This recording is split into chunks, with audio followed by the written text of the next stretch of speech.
Today's episode covers Tesla's Robotaxi push, hiring for a new factory, Volkswagen's new ID, Polo prototype drive, shifting EV inventory discount trends, and the resilience of China's EV market amid rising costs and policy support.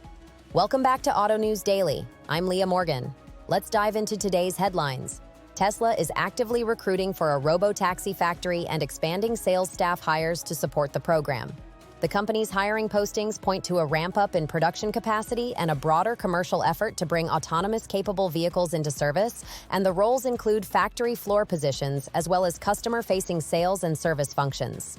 This suggests Tesla is preparing not only to build a new class of vehicle, but also to operate the logistics and retail elements around them, which will test supply chains, local labor markets, and training programs as the company moves from development to scale.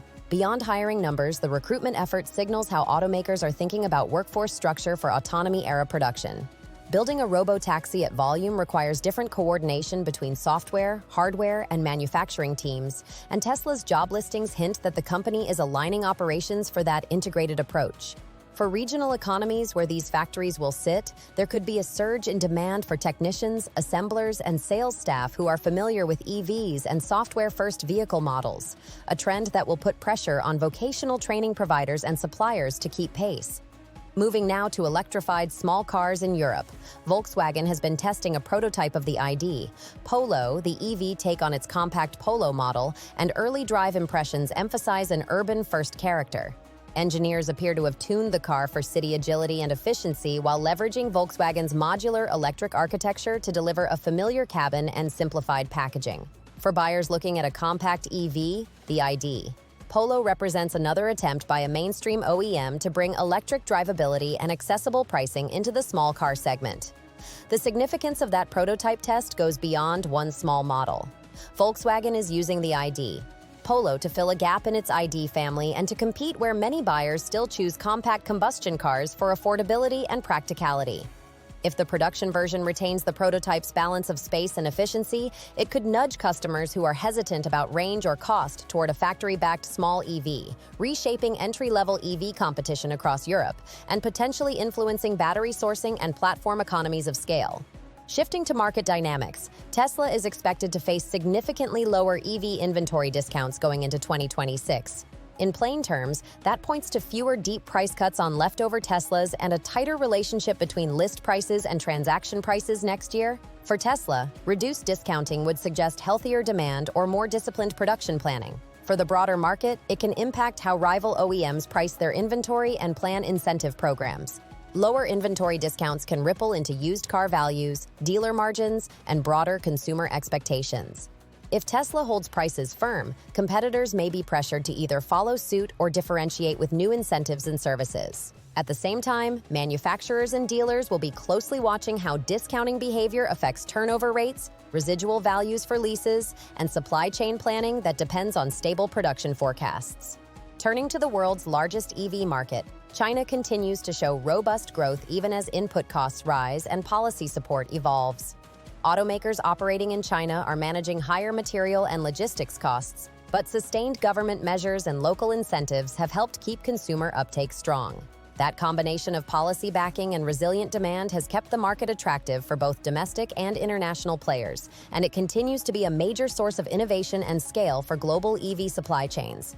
The headline here is the market's adaptability.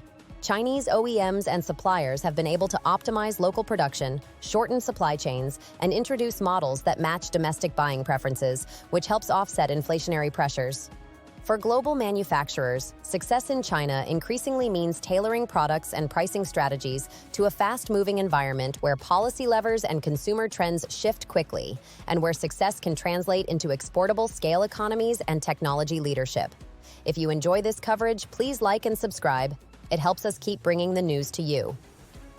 Now, the most talked about development today. Tesla has registered robotic taxis for California's roadways, setting a target for operations by 2025. That registration is a concrete step in a long journey from lab demos to public deployment, and it highlights both regulatory and operational milestones. It means Tesla is moving beyond conceptual claims and is taking formal steps to align vehicle registrations and driver credentials with a plan to operate autonomous ride services in a challenging, heavily regulated market. The implications are broad. On the one hand, having registered vehicles and potential operators on file with state authorities brings Tesla closer to live testing and public service, which could accelerate adoption of purpose-built autonomous vehicles in dense urban environments.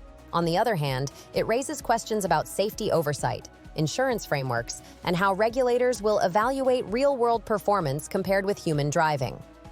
Other companies that have been operating autonomous fleets will be watching closely, and cities and transit agencies will be weighing how robotaxi services interact with existing public transportation and curb space management.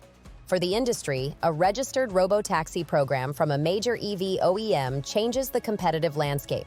Ride-hailing ecosystems, fleet operators, and urban planners will need to consider how robotaxis affect traffic patterns, employment for drivers, and modal shifts in short trips. If Tesla's program scales as indicated, it could prompt faster regulatory responses and new business models, from subscription mobility services to partnerships with municipalities, while also putting a spotlight on data reporting, safety results, and customer experience. As we wrap up today's episode, these stories together show a sector in transition. Automakers building new hardware and hiring to support it, models aimed at tight urban markets, pricing strategies adapting to demand, national markets holding firm under pressure, and ambitious moves to deploy autonomous services on public roads. Each development has operational consequences for factories and supply chains, strategic consequences for market positioning, and regulatory consequences that will shape how consumers experience mobility in the near future. Thank you for listening, and I'll see you tomorrow for another round of industry updates.